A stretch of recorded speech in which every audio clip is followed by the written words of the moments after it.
Hello, ladies and gentlemen. My name is Isaac Christopher Lubogo, and today we're going to talk about challenging the notion of what they call royal birthright in terms of equality, meritocracy, and historical perspectives. I will borrow from my book that I wrote, some of you know it, called Unveiling the Myth of Royal Birthright. In terms of demystifying the concept of royal birthright, the assumption that many of us are born royals. But before that, I'll give a historical perspective in terms of a narrative that has to do with King Henry the Eighth, when he broke up with the Catholic Church as one of the most far-reaching events in English history. During the Reformation, King Henry replaced the Pope as the head of the church in England, and that caused a bitter divide between the Catholics and the Protestants. The question is, why did King Henry make such a drastic split? And I'll make a reference to some of the challenges that we're going through as a nation, but also not particularly because of that, but because of the interesting developments that are happening right today. Listen, in 1509, Henry married his first wife, Catherine of Aragon. Catherine of Aragon had actually been the wife of Henry's older brother, who was called Arthur, who had actually died age 15. So when Arthur died, Henry became the first in line to the throne, and Henry's father, Henry VII, died in 1509. A few months later, Henry was actually married and had actually been crowned King Henry VIII. Now listen, although Catherine was actually pregnant 7 times during her marriage to Henry, only one baby actually survived past infanthood, their daughter Mary. And this was definitely bad news for Henry, who wanted a male heir to carry on the Tudor line. So Henry did not see his daughter as an heir at all. So for a Tudor king, having a strong line of succession and a male heir to the throne was actually imperative. So after Henry VII defeated Richard III in 1485, he actually became the first Tudor king. Now, although he had actually secured the throne, the fact that he had done so through violence rather than lineage made his position unstable. And therefore this meant that for his son Henry the Eighth, a male heir was a key to continuing the line of Tudor kings for that purpose. So having a male heir would actually stabilize Henry's power. Now, after Catherine's failure to produce an heir, Henry became interested in one of Catherine's ladies in waiting, the one called Anne Boleyn. And what happened was that quite a number of interesting stories happened and followed in the event, and those are the things that I would like to make inference to as I make a discussion of exactly some of the challenges that we may have, or that we need to comprehend even as we get to understand the demystification, or trying to understand this ideology of royal birthright. So the loss of interest in Catherine was partly because Henry believed that his lack of the heir was a punishment from God for marrying his brother's wife. It's interesting also to note that Henry wanted to marry Anne Boleyn and believed she could actually produce an heir, but he was still married to Catherine. Remember that, and that caused quite a number of things. I'm going to give you quite different examples of different royals, if you like, but I would also want to demystify the concept of royals so that you understand where we're coming from. Now listen, when he actually discovered that Anne Boleyn was actually pregnant, Henry arranged to marry her in secret at Whitehall Palace, and this marked the beginning of the break with Rome. Interesting how you could see how the church at that time was very strong in terms of moral, and perhaps in terms of religious beliefs and contemplations, in terms of affirmations of what they took to be right. as opposed to wrong. So Henry had actually asked Pope Clement the Seventh for his marriage to Catherine to be dissolved, but the Pope would not agree. That tells you the essence in terms of how Catholics were stringent in terms of divorce. So part of the reason that the Pope refused was because Charles V, the Roman emperor, had actually taken control of Rome, and Charles V was Catherine's nephew. So there's a lot of politics now we see also being played into that kind of thing. So what happened is that when Henry secretly married Anne, he was excommunicated from the Catholic Church. But what was interesting thereafter was that in 1534, however, Henry pushed through the Act of Supremacy, and the act made him and all of his heirs the supreme head of the Church of England. So this meant that the Pope no longer held religious authority in England, and Henry was actually free to divorce Catherine. So now we are seeing a dispensation of fusion now between church and the state, rather than the separation of church and the state for that purpose. So what happened was that Henry and Anne did have a child, but it was another girl, and she would become Elizabeth I. And therefore, as you continue, you realize that my dispensation in terms of the discussion is that from the title that I've alluded to, I want us to reflect on the central themes as a conversation which revolve around questioning the concept of royal birthright and exploring the principles of what human equality in terms of meritocracy, and also the historical context in which these ideas have actually evolved. I will give some examples in terms of the dispensation of the challenges that we're having today, be it with the Kabaka or perhaps with the Shabazinga for that effect, without pointing fingers but having an intellectual discourse. So the idea that all humans are the same and that no one is more equal than the other aligns with the principle of human equality and the belief in fundamental human rights and dignity.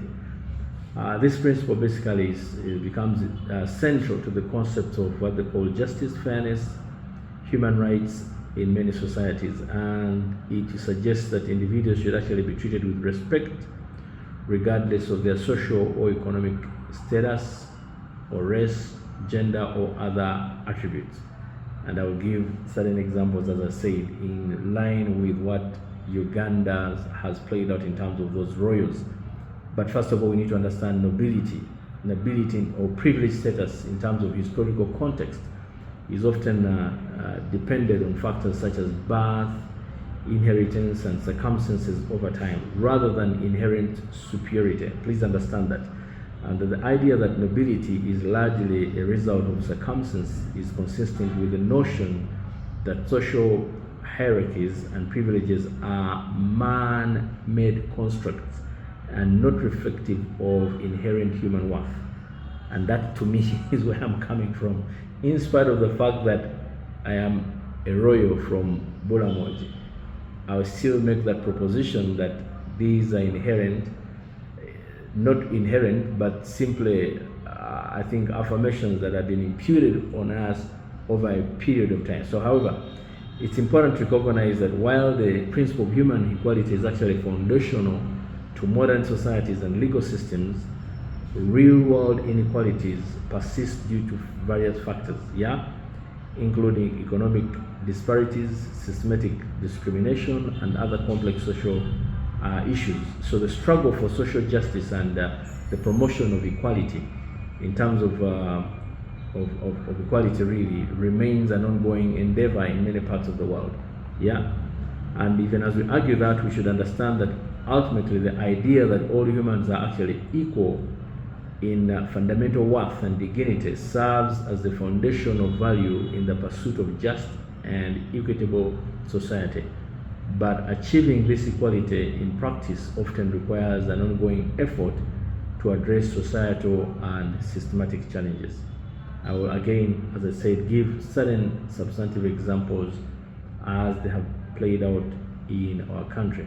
Now, please understand that it is essential for you and I to understand that while the principle of human equality is a fundamental value in terms of achieving practical equality, it can actually be complex due to historical or even social and even economic factors. And I'm going to give some important points to consider even as we make that dispensation. I'm trying to comprehend and understand Debunking Royal Birthright, that book that I just talked about that we wrote, that you can easily find on lubogo.org or suigeneris.com. Historical inequalities would permeate that many societies have actually deep-rooted historical inequalities based on factors such as class, race, and gender. And these historical disparities can actually persist and even affect access to resources and opportunities. And that's very unfortunate, but that is, I'm trying to justify this ideology of royal birthright. And then the argument of systematic discrimination in terms of biases that exist in terms of various forms, including racial discrimination, gender inequality, for example, and even economic disparities. So these factors can actually create unequal access to education, to employment, and even healthcare, and actually justice. Yeah, please understand that. And I'll give a proposition from Professor Makandula in terms of his dispensation in terms of what they call kings as station-left bandits or revolving bandits. And then if you argue it in terms of socio-economic factors, you understand that economic inequalities can actually perpetuate or permeate what they call disparities in terms of access to education, in terms of healthcare, in terms of living conditions, and therefore factors like poverty, income inequality, and limited economic opportunities can hinder equality. And I'm just trying to give a justification, and I'm making that underscoring of the fact that, in my opinion, and in any reasonable person's opinion, this idea of royal birthright is a myth, perhaps, but had been imputed and planted in our minds and end up subjugating our thinking and behavior to the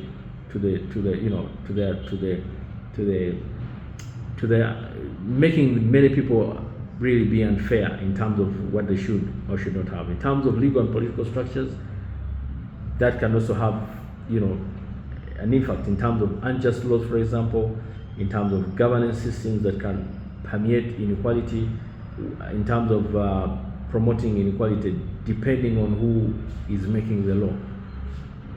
That is something also important. And then we could also argue in terms of what they call culture and social attitudes, prejudices and stereotypes that can contribute to inequality in terms of changing culture and even social attitudes. Is a long-term process that can actually accompany the efforts to address this inequality. Yeah. You could also argue it in terms of social justice movements. The advocacy and social justice movements works in terms of challenging inequality and creating more equitable societies. These movements seek to address systematic discrimination and even advocate for change. And we will give examples of some of those monarchs that have been overthrown perhaps, and we will try to understand how they've acquired power and put them in those so-called privileged positions. And then the argument in terms of what they call global inequalities, global disparities in terms of wealth, access to resources, and living conditions become significant in terms of the challenges, and therefore achieving global equality becomes an ongoing goal that requires international cooperation and development in terms of the different efforts. Okay. Please understand that even as we argue that, in essence, in my opinion, is that while the principle that all humans are actually fundamentally equal, in my opinion, is a core value, and therefore addressing and rectifying the complex and the multifaceted nature of inequality often involves addressing systematic, as I said, and that is something that we must comprehend and understand even as we argue. So please understand that it involves addressing these issues from the very word go. Okay, let's see what happens as we continue to comprehend some of these issues. Now, many individuals today may not really comprehend and understand the ideology of how kings or queens, for that matter, came into being. And my dispensation today is to try to create that, to answer that question for you. And I've just tried to address a few of some of those challenges, making a proposition that rather than the fact that we can believe that some people are unique in a sense that they are what? They are what? Ordained by God or perhaps created, but many of them you realize are man-made rather than God-made. And I'll argue that even in terms of those that we think are actually God-made. So the path of becoming a queen or a king has actually varied significantly throughout history, depending on religion, depending on culture, and time and period. And I'm going to give some historical pathways that have actually led to what they call royal leadership, in terms of how, as I said, these have been what they are today. Even the people that we pride in so much and call all sorts of names. Number one is what they call hereditary succession. In ancient times, many ancient civilizations or monarchies were often hereditary, yeah?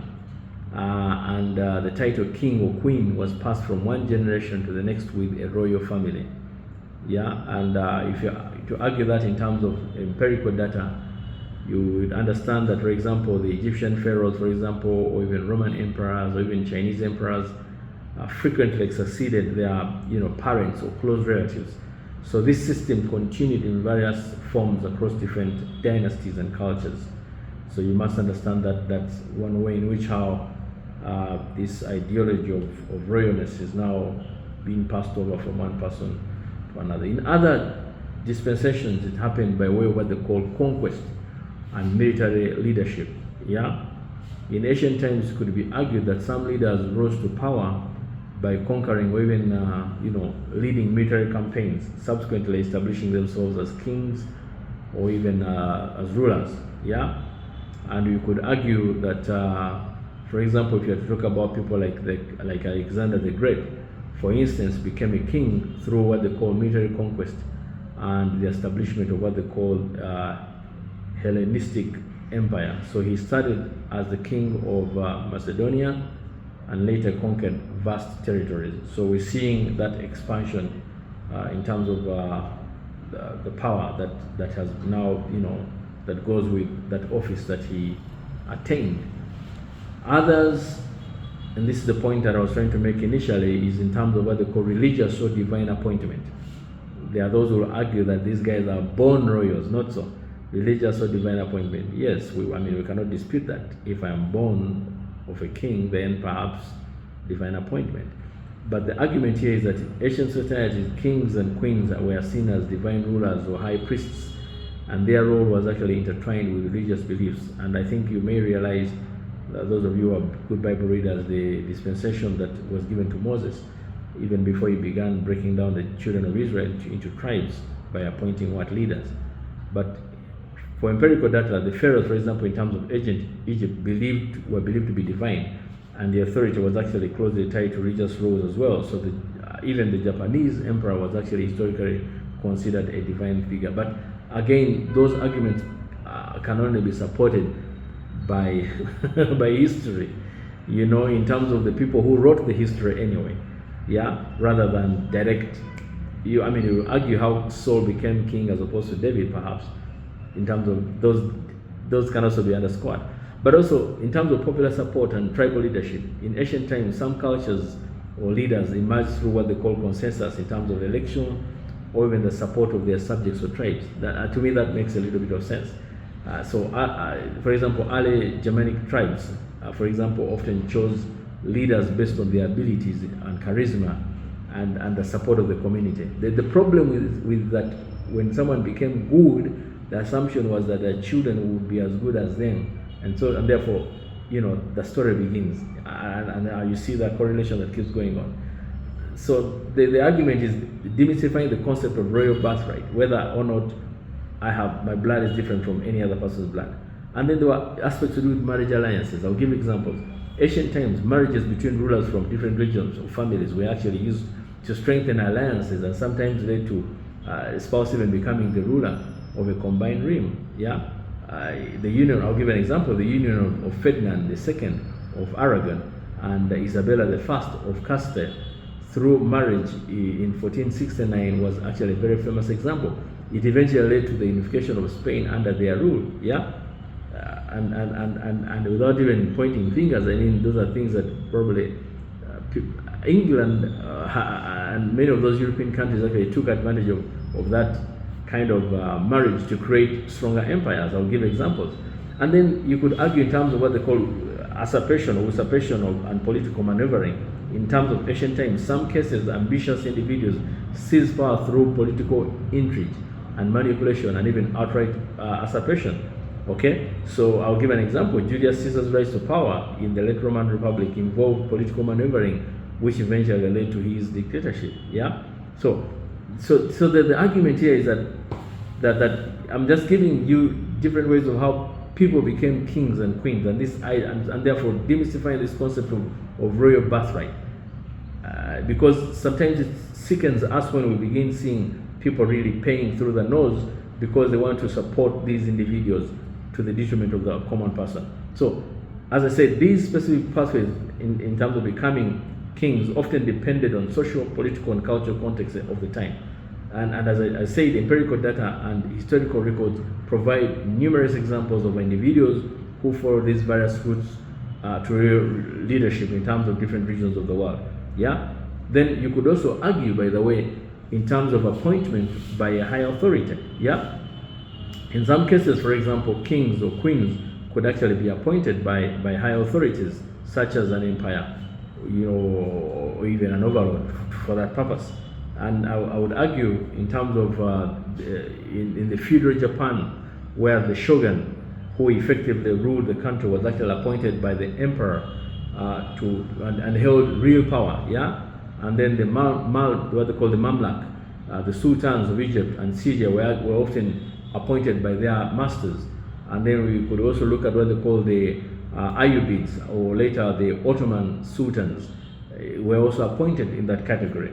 So you could argue that that's another way in which these people gained the so-called royal birthright, if you like. And then you could also argue in terms of what they call feudal inheritance and what they call land ownership. Here, by example, if you're arguing in terms of medieval times, in feudal societies, landowners had significant power, and some became de facto rulers of their territories, evolving into noble titles, right? No wonder the word landlord perhaps gets its origin from such. In terms of defense or empirical data, European feudal system law, in terms of landowners or nobles, in terms of inheriting their titles and territories, and therefore becoming dukes or earls or kings through the feudal hierarchy. That is something that, again, would also lend credit to what I'm trying to argue here. Then you could also argue in terms of what they call matriarchal succession. Yeah, ancient and indigenous cultures, for example, in certain societies, leadership who passed down through what they call a matrilineal system, where, for example, queens and female rulers held significant roles. Again, that's an argument in terms of how these guys or these people actually became queens or authoritative figures in terms of that perspective. I'll give an example. Among the indigenous Hopi people of North America, for instance, leadership roles, including that of the chief, were traditionally what they call matrilineal, in terms of what they were doing, and therefore that's another argument for making a case for them in terms of royal birthright, if you like. And then you could also argue another way in terms of what they call adoption and heir designation. And in terms of an example, I would argue and say varied historical periods. For example, in some cases, leaders designated heirs through adoption and other methods to ensure a smooth transition. It becomes a bit simple, not so. I'll give an example in terms of Roman emperors like Augustus, who often adopted heirs to secure a stable succession. So in modern times, you could argue that European monarchs have actually sometimes designated heirs outside their direct bloodline through adoption. It happens everywhere. So I'm just trying to give you a dispensation of debunking this royal birthright myth, because when you hear Emolangira, Emombeja, and then the Bakopis, those, where do we get those? How do they gain autonomy in our language today? You could also argue in terms of parliamentary or constitutional selection, yeah, which is substantively true, by the way, in terms of modern and contemporary times. In constitutional monarchies, for example, rulers ascended to the throne through a combination of hereditary factors and approval by elected or even appointed bodies like parliament or even the council, yeah, and that's the beginning, as I said, of a generation, you know, where people are made when they usurp a lot of power and accumulate a lot of wealth, and they become untouchable in a way, okay, or they do whatever they do so well that people tend to like them, yeah. No wonder. I'll give examples later. But then, in terms of empirical data, you can argue that you can, for example, the United Kingdom's constitutional monarchy, for instance, involves the monarch being a hereditary ruler, but they are also subject to approval of the UK Parliament, yeah, which is interesting, by the way. Even the King of Buganda, substantially by the virtue of 1900, is now elected, in spite of the fact that he's hereditary, but he still has to have approval of being elected by the Luchiko. So is the Chabazinga anyway, yeah? Now, in terms of practical examples, the additional pathways of kingship or queenship would basically help us to show, as I said, a diversity in terms of historical, but also cultural context, and how these rules have actually emerged. And therefore, the methods of becoming a king or queen, as I said, have evolved over time, reflecting on particular instances in terms of societies, but also in terms of a particular era, yeah? If I'm giving examples in terms of appointment by higher authority, I would argue in terms of what they call shogunate in feudal Japan. This, by way of pathway, the shogun was basically a de facto ruler of Japan and was appointed by the emperor. An example to that effect was what they call the Tokugawa Ieyasu, who was appointed as shogun by Emperor Gozei, which marked the beginning of the what they call Tokugawa shogunate in 1603. Yeah, and then another example would be in terms of what they call the Malak or the Mamlak or Sultanate in Egypt and Syria. By way of pathway, the Malmak or Malnak or Sulat were actually typically appointed by their Ayyubid or even later Ottoman masters. An example is what they call the Kwalan, a prominent Malmak Sultan who was actually appointed by Sultan Al-Masa Saf Ayyidin Kulawan in the 13th century, just to give an example of sorts. And then you could also argue in terms of what they call feudal inheritance and land ownership. I made that point earlier, but now I'm trying to break it down by giving some practical examples in terms of how specific these people were actually appointed in the context of those ideologies or philosophies, if you like, that we're trying to talk about. An example in terms of feudal inheritance and land ownership, you could argue in terms of William the Conqueror, the King of England, that is in 1066 up to 1087. By way of pathway, William the Conqueror became King of England through conquest and the granting of land. So an example is after the Norman conquest of England in 1066, William distributed land and titles to his royal nobles, creating a feudal system in England. I think when I talk about these things, then you begin to understand, wait a minute, now I'm beginning to understand that I'm actually not very different from these guys who stigmatize and segregate other people under the dispensation, under the ideology that they're actually royals. Nothing is very different in my opinion, as I just made the point. And then in terms of matriarchal succession, I'll give an example in terms of Hopi chieftain. When you look at the Hopi chieftain, in terms of Hopi leadership, traditionally followed what they call the matrilineal system. And the example here is that the Hopi tribe in North America had female leaders and chiefs who were appointed based on their maternal lineage. Think about that. Those are arguments that we're propounding in terms of ideology. So we're trying to debunk this ideology of demystifying the concept of so-called royal birthright, because some people have abused it, and I'll give examples of blatant abuses that have been orchestrated by kings and queens to justify their stay on power. Okay, and then if you argue in terms of adoption and heir designation, I'll give an example in terms of Roman Empire. Yeah, Augustus in 27 BC to 14 AD. In terms of pathway, Augustus was actually adopted by Julius Caesar and became the first Roman emperor. Yeah, and as I said, an example, Augustus, originally named Gaius Octavius, was designated as the heir and successor to Julius Caesar, who adopted him in his will. Think about that. So these are arguments, again, you can propose in terms of royal birthright. So you must comprehend and understand, rather than we being taken over by a sweeping wave and then made to say certain allusions or words without clear understanding the dispensation of royal birthright. That's the argument I'm propounding here. If you give an example in terms of parliamentary and constitutional selection, I'll give an example in terms of the UK. Queen Elizabeth II from 1952. Yeah, she just passed on, you remember, giving way to King Charles, if you remember. In terms of proxy, the British monarchy operates within a constitutional framework and parliamentary system. Yeah, so Queen Elizabeth II became queen through hereditary succession, but her position as a monarch is actually also subject to the approval of the UK Parliament and the Commonwealth realms, as I just told you. Same with the Kabaka of Buganda by virtue of the 1901 agreement.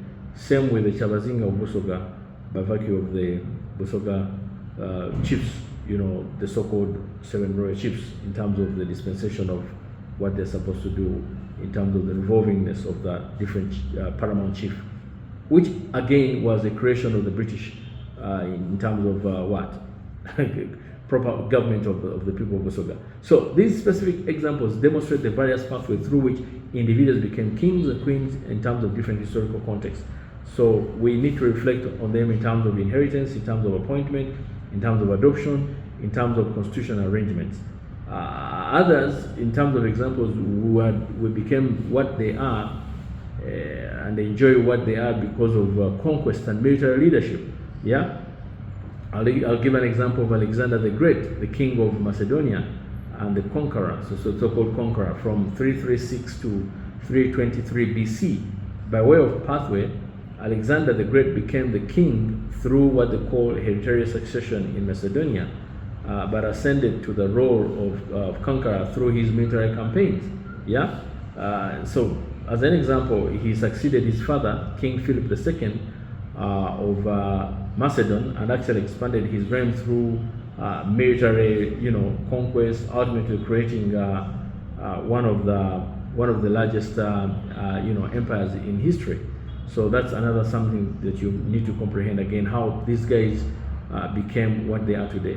And the reason why I'm making this is that for us to create a dispensation of common sense, because sometimes if we deny ourselves of common sense, then we begin doing, and I'll give reasons how some of these monarchies have actually been overthrown and why they were overthrown, why people became agitated, and now royal birthright becomes a question of individual merit, as we shall see. And then in terms of religious and divine appointment, you could argue in terms of the pharaohs of Egypt, especially from the 31st century BC to 332 BC. The pharaohs of ancient Egypt were actually believed to be divine rulers whose authority was actually closely tied to religious rules. Now the argument here is in terms of the religiousness of what they were doing, the interconnection between what? Between church, if you like, or religion and state for that purpose. Just like I told you Moses was. Okay? So pharaohs like a guy called Tutankhamun and Ramses II were actually considered divine figures with their powers derived from religious beliefs and their divine connections. Yeah, you may want to find a little bit more in terms of that context. And perhaps other popular divine kings like what? Saul, David, some Solomon, you remember all those guys, the Bible readers, yeah? And then we could also argue in terms of popular support and tribal leadership. Under that, we could look at what they call the Barbarossa. Okay, the Barbarossa under Frederick I, the Holy Roman Emperor, that is in 1155 to 1190.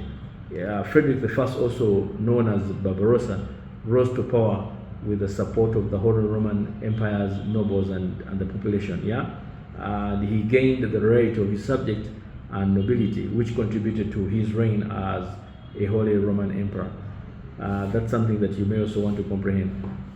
So before we make a lot of hullabaloo about our guys, we need to comprehend and understand that, wait a minute, is it really true that these guys have a little bit different of what I have, or is it just something that was created by history and it's important for us? And I'll make my justification why I feel that sometimes it has been an abuse rather than a blessing. Then in terms of marriage alliances, I could argue in terms of Ferdinand II of Aragon and Isabella I of Castile. They were actually joint rulers of Spain from 1474 to 1504. Ferdinand and Isabella's marriage actually united the two kingdoms and led to the unification of Spain. And their union through marriage actually strengthened their realms, ultimately leading to the formation of modern Spain today. Good stories perhaps, but you are now understanding that many of the things that we hold so dear have roots in terms of different stories rather than what rather than affirmation from the powers that be, from Almighty God, to use that word. So as I said, these examples illustrate how diverse historical figures became kings and queens through various means, including, as I said, military conquest, religious roles, popular support, and strategic marriage alliances. And the pathways to kingship or queenship are actually shaped by a multitude of factors and contexts, as I just said. We could also argue in terms of what they call usurpation or usurpation, for pronunciation's sake, and political maneuvering. Usurpation of power. I just gave an example of your guy Julius Caesar, the dictator of the Roman Republic from 49 to 44 BC. In terms of pathway, Julius Caesar actually used political maneuvering to gain power and effectively became a dictator in the late Roman Republic. And that royalness is imbued upon him by virtue of that. So through his political and military achievements, Caesar rose to prominence and ultimately even assumed the position of dictatorial authority in the Roman Republic, as it were. So you must comprehend, as I said, the dispensation. All these arguments, I'm trying to make a case for demystifying the concept of royal birthright in terms of understanding where this idea of nobility comes from. Whether or not all animals are equal, or there are those that are more equal than others, to quote your book, and more farm. And then in terms of appointment of a high authority, you could argue in terms of, give an example of Oda Nobunaga, in terms of daimyo of Japan in 1568 to 1584. This guy Oda was actually appointed as a daimyo, what they call a feudal lord, by the shogun Ashigaga, in terms of, and that escalated or led to his rise of power. He emerged as a powerful king of sorts within Japan, and using his position to further his influence and control over these regions. So yes, it is true that some people begin in small territories, but using their influence or power or maneuver, they begin conquering and becoming bigger and bigger and bigger. I'll give examples even in a Ugandan context. And then in terms of feudal inheritance and land ownership, you could argue in terms of Eleanor of Aquitaine, or Queen Consort of France and England. That happened in 1122 to 1204. Eleanor was actually a wide, a very wealthy, heiress, due to her inheritance of the Duchy of Aquitaine, and her marriage made her both the Queen of France and later the Queen of England. Think about that. So Eleanor's control over the Duchy of Aquitaine made her a highly sought after bride for powerful European rulers. So again, it perhaps is a good lesson for us to pick, in terms of those alliances that come because of marriage relationships. I just made that point in terms of adoption and the heir designation, but now it's time to give the practical aspect of it in terms of a literal example of how this played out. And the example that comes to mind is the one of your guy called Napoleon III, the Emperor of France for that purpose, in 1852 to 1870. Louis Napoleon Bonaparte, who is known by many of us, who later became Napoleon III, was the nephew of Napoleon Bonaparte and was actually designated as the heir by his uncle. Okay, so this is something you must understand. As an example, after winning the presidency in France, Louis Napoleon staged a coup and dissolved the Second Republic and declared himself emperor, maintaining the Bonapartist legacy. Again, another underscoring of how people become, nobles to that effect. And I mean, doesn't surprise that those who are born without seeing the things will consider them royals, especially if they see their children or grandchildren still taking up those positions of authority. In terms of parliamentary or constitutional selection, then you could argue in terms of what they call Herod the Fifth of Norway, the King of Norway, and that is from 1991. Herod the Fifth of Norway, or the King of Norway. Herod the Fifth became the king through hereditary succession, but his role is largely ceremonial, and he reigns under a constitutional monarchy. In terms of an example, you could argue as a son of King Olav the Fifth, Harald assumed the throne of Norway upon his father's death and serves as a constitutional monarch with limited political power. Perhaps same with the King of England or the former Queen of England, ceremonial figures. Perhaps same with the kings here, the ones of Uganda, perhaps the one of Busoga, Bunyoro, Toro, and the likes. Other than having real power, we have what they call Bioya Byanswa, or perhaps ceremonial powers to that effect. So these examples, as I say, demonstrate a wide array of methods and circumstances through which individuals became kings and queens throughout history. As I said, in terms of political maneuver, hereditary succession, strategic marriages, and nuisances of constitutional monarchies. You could also argue in terms of what they call conquest and military leadership as another substantive component that actually led to them becoming what they are. And now, as I said, I know I've mentioned it, but now I'm mentioning it in terms of practical examples. And the practical example in terms of conquest and military leadership is Cyrus the Great, the founder of the Achaemenid Empire, which happened in 600 to 530 BC. Cyrus became the king through military conquest and the founding of the so-called Achaemenid Empire. And his conquest basically led to the creation of one of the largest empires in the ancient world, spanning from Asia Minor to India. So please understand that demystifying or debunking this idea of royal birthright is a question of intellectual acumen. And the reason why I'm proponing much on it is that it helps us to open our minds to understand that perhaps no one is more equal than the other. It's a question, nobility is a question of hard work, is a question of finding your niche and perhaps revolving in that direction. I'm not yet about to make a conclusion, but those are arguments that proponent, those are the ideologies that make me understand, to really understand where we're coming from. In terms of religious and divine appointment, as I said, you could argue in terms of the Holy Roman Emperors. As I said, many Holy Roman Emperors believed their rule was divinely ordained and were crowned by the Pope, emphasizing their divine connection.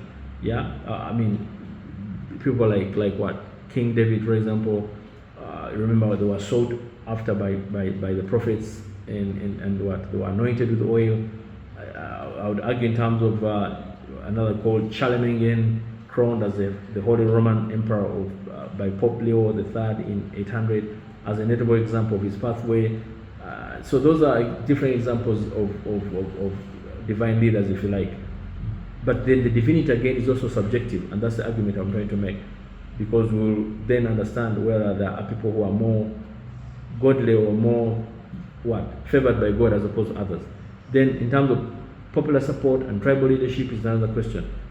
Then you could argue in terms of Queen Nzinga, for example, the Queen of Ndongo and Matamba kingdoms in 1624 to 1663. Queen Nzinga became the queen through her own leadership and the support of her people. She led her kingdoms against Portuguese colonial efforts and successfully resisted their influence. We talk about Queen Nzinga, by the way, as one of the people who actually practiced homosexuality. When you look at that book of strict mythology that we wrote, find it and read it from lubogo.org or suigeneris.com. And then in terms of marriage alliances, You could argue in terms of Henry the eighth of England, yeah, that is from 1509 to 1547. Henry the eighth's marriage and his desire for a male heir, as I said, led to significant political and religious changes in England. And I just gave an example that his marriage to Anne Boleyn and his separation from the Roman Catholic Church resulted in the English Reformation and the creation of the Church of England as we understand it today. The Protestant movement, even as we understand it today. Yeah, because of course later the Martin Luthers brought it up to another different dispensation, but those are things that you need to comprehend even as you argue. So sometimes these things that we hold on so dearly and we lose our lives on and make affirmations and make what? Salutations to them, you have to comprehend them and demystify them from how they began and why they began. Yeah. So these they give us a rich tapestry in terms of historical circumstances and help us understand how individuals became kings or queens, whether through conquest, whether through religious connections, whether through popular support, whether through strategic marriages.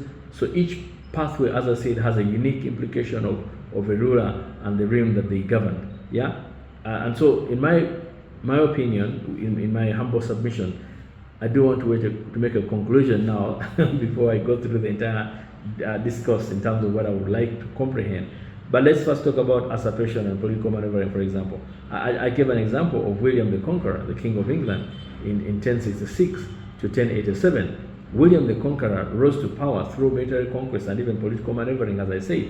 And an example, he became the King of England following his victory at the Battle of Hastings in 1066, solidifying his rule over the kingdom.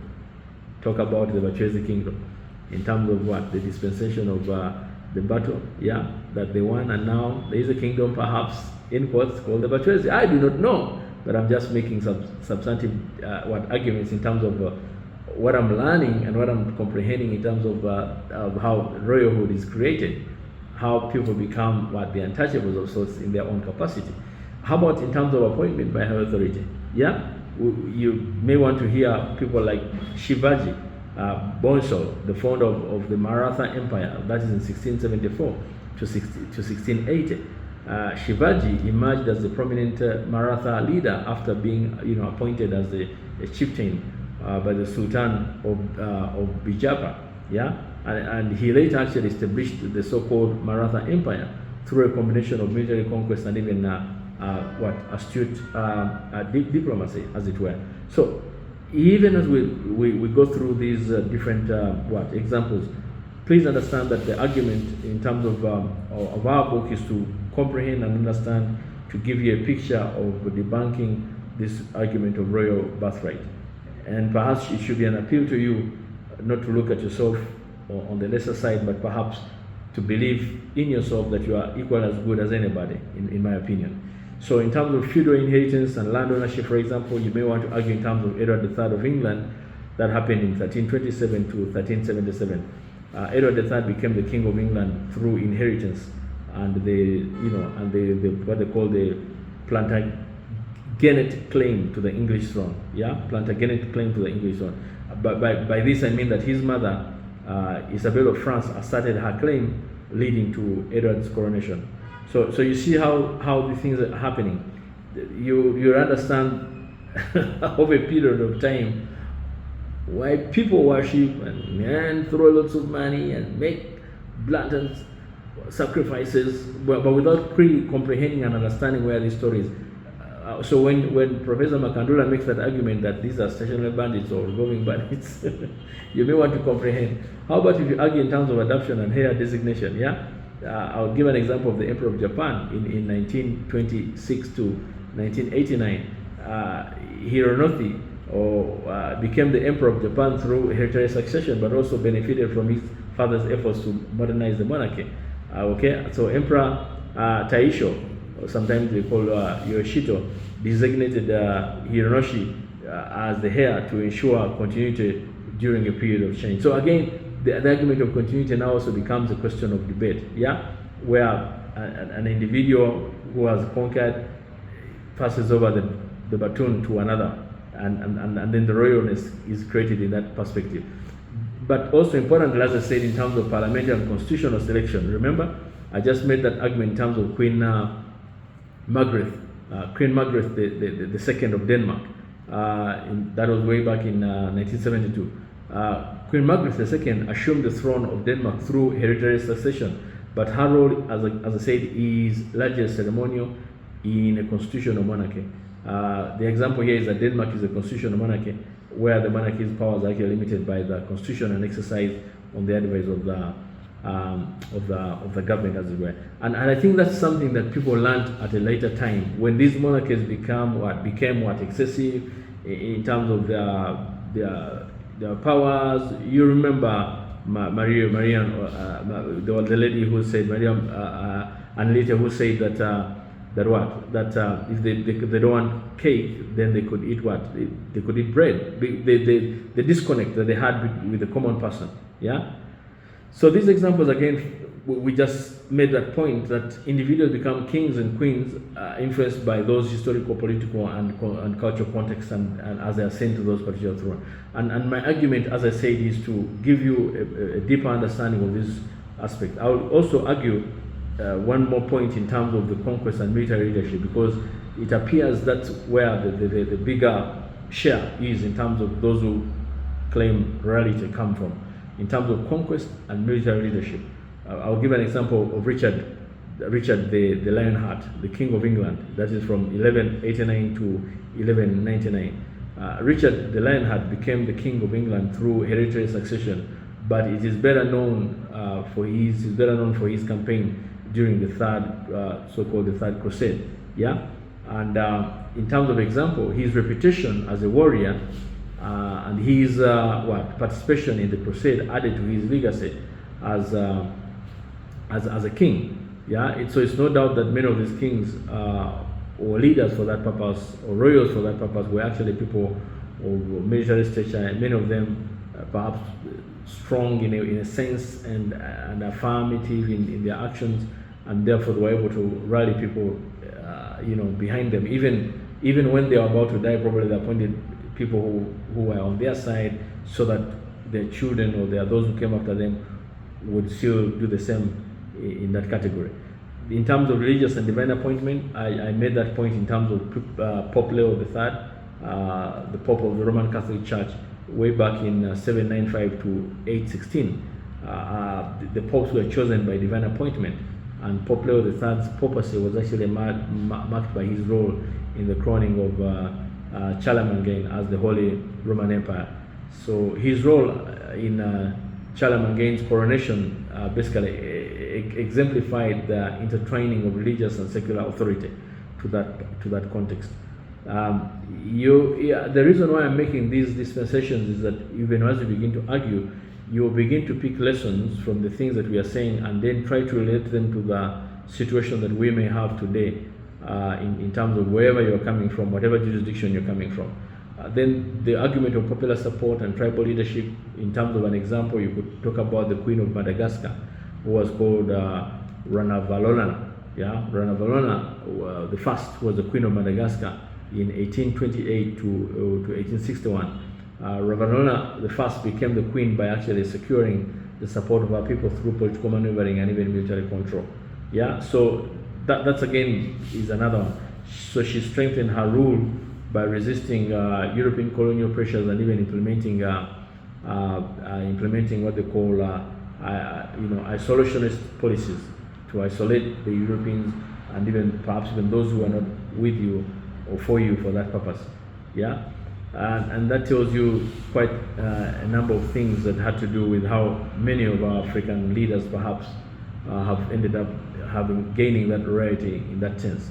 And I would not underscore the argument of marriage alliances. As I said, I overemphasize the argument of King Henry, or Henry VII of England, from 1485 to 509, where Henry VII became the King of England by actually marrying Elizabeth of York, uniting the warring factions of the Wars of the Roses. And that's his marriage basically solidified the so-called Tudor dynasty and ended the Plantagenet conflict, as it were. So sometimes these marriages with other kingdoms or monarchies created that solidarity effect, and therefore ended up fermenting, or ended up strengthening, or concentrating, or consolidating for that purpose, the solidarity in that perspective. So these examples, as I said, underscore the intricate and the varied means by which individuals ascended to royal position, reflecting unique historical context and circumstances under which they live.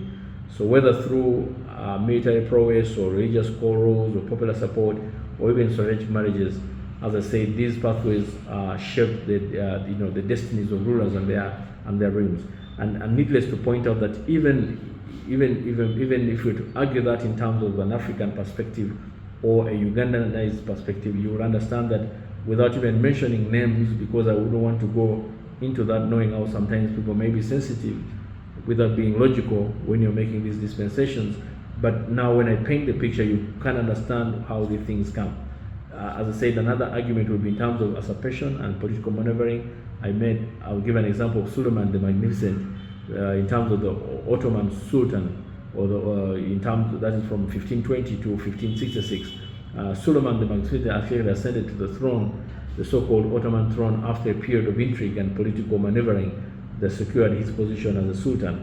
And his rule basically marked a period of great expansion and even cultural achievement in the Ottoman Empire.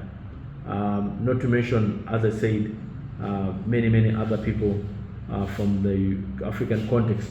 We will argue also another point that may come by way of example in terms of appointment by a higher authority, how these were made in terms of appointment. The argument here is to create and give that's practical example. I have mentioned, but now in terms of the practical example, I mentioned and I'm re-mentioning Napoleon Bonaparte, the Emperor of the French, from 1804 to 1815, about 1814 to 1815.